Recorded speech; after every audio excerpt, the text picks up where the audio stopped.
Hello, everyone. Coming to you with some breaking news regarding the lawsuit that the Ruseks have against Christopher Watts for the deaths of Shanann, Bella, Celeste, and Nico Watts.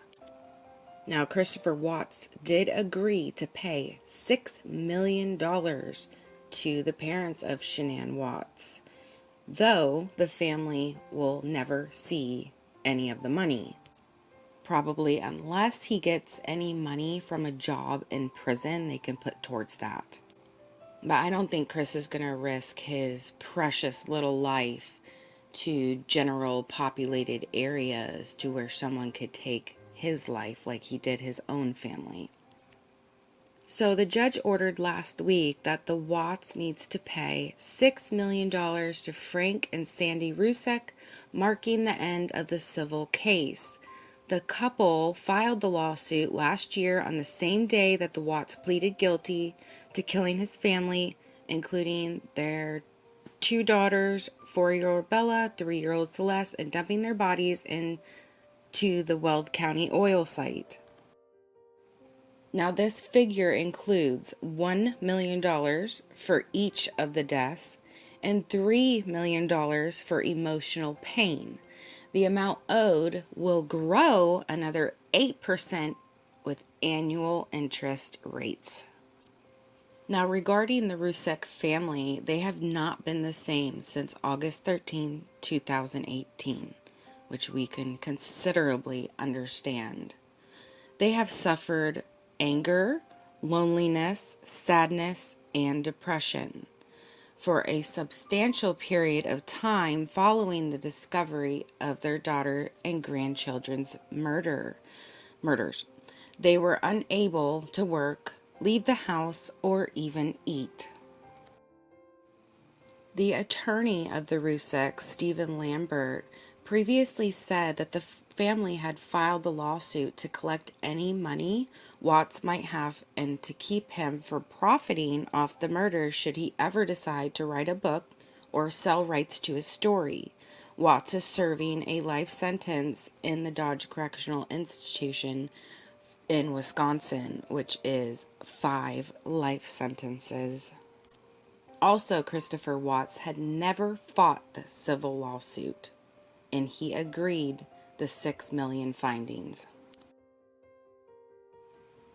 Now, on court documents, it states the defendant stipulates that the death of Shanann, Bella, and Celeste was a tremendous loss to Franklin Rusek and Sandra Rusek, and that they have suffered extreme emotional stress and damage as a result of such loss. Well, I'm sure they're extremely excited to know that Chris realizes how much pain that he put them through. I mean, God, why didn't he think of this before he went through all this crap, before he murdered his family? Oh, wait, he might have been under a spell or manipulated by someone else. Maybe they should go after some other people as well as a lawsuit. What do you guys think? I think they should. I think they should take legal gain on this because there is more than one catalyst in this story. So, court filings in the civil case also show the devastation, trauma, and long-term harassment the Ruseks have suffered because of the murders. Frank Rusek had not been able to return to work as of August 1st, which I'm assuming would be of this year, 2019, and had been diagnosed with post-traumatic stress disorder. So I really hope they can gain some money over this. I mean, they totally deserve help. I mean, they need it. And I hope it's true that Sandy is writing a book, and I hope they gain financially from this book, and I will totally buy it. And any money that Chris will receive on his books goes straight to them. Sandy Rusek has said that she feels like she dies every day and is always missing and crying for her precious family.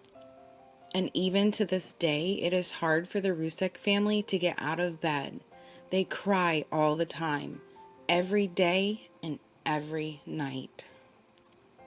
The family has suffered through court hearings in the same room as the man who killed their loved ones and faced the constant barrage of the media. They also had to contend with the allegation that Christopher Watts made in his first confession that Shanann killed their 2 little girls, though he later admitted in the February prison interview with law enforcement to killing his daughters, which we all knew. I knew from the very beginning, not even knowing this woman, that she did not kill her little girls. Shanann's mother has described the experience of losing her daughter and granddaughters as being adrift in a lifeboat surrounded by water without a port in sight. The details in which Christopher Watts had spoken on how he ended his wife and children's lives, in Sandy's words, was like having that lifeboat removed and sinking into the ocean. Their family has also endured attacks and death threats from people online who peddle conspiracy theories that Shanann was at fault for the killings. And these very threats made the Ruseks mostly homebound, though they would venture to their families' graves to make sure they haven't been vandalized. Wow. Not only was their family ripped apart from them, but they had fear of going out of their house for one, and then 2, to check the beautiful gravesite that they have out there to make sure it's not been vandalized. Wow, that just blows my mind. I'm a very empathic person, and I feel so very sorry for this. I can't imagine what they've been going through. But having that fear that not only someone would take your family away, but then also damaging the property that has been paid for to lay them to rest, that's just, it's sad.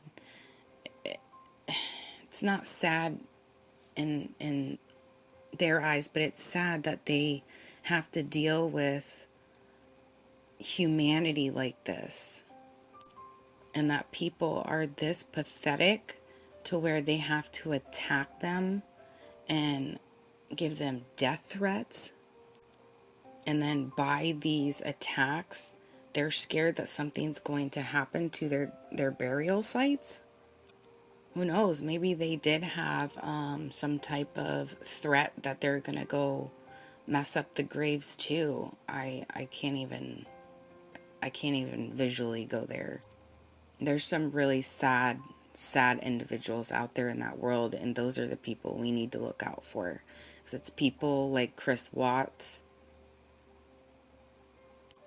that have truly opened our eyes to our own relationships. This has made me open my eyes in my own relationships, and now like a paranoia of my own safety, my children's safety. Even though, you think that that's not going to happen to you and your family, but honestly, you need to open your eyes because it could happen. It could strike at any moment. You really got to look for those red flags, and Shanann had many of them. She just trusted her husband so much that she did not want to believe it, so to say. So, between the defendant and the people attacking the Rusek family, they have lost nearly all trust in people and humanity. I'm really glad that we get to hear some of what the Ruseks have been feeling, thinking, going through. I know they probably don't want to do that type of thing because they don't want to be vulnerable, but I feel the ones that us who are attached to this case and feel a lot of empathy towards them, Shanann and Bella and Cece, and I can't even look at one of their pictures and just think that that person is gone, because I can't visualize that this actually happened. I can't wrap my mind around it. I don't want to wrap my mind around it. Even though it happened, it's totally real, and I understand that, but the Ruseks, oh my gosh. I really hope that they would come out and speak more, maybe through Sandy's book that she is supposedly writing. And even though they may be scared because of all the people threatening them and attacking them, but there's also a lot of people who care for them, care for the Ruseks, and that they could open up to the ones that care and not so much otherwise. And I think Sandy writing a book would be very vital to all this, especially with Cindy Watt's book coming out and bashing Shanann, bashing the deceased. So that about wraps that up. Let me know what you guys think below. Have a great day, and thanks for watching. Go get him, girls. Go get him, Cece.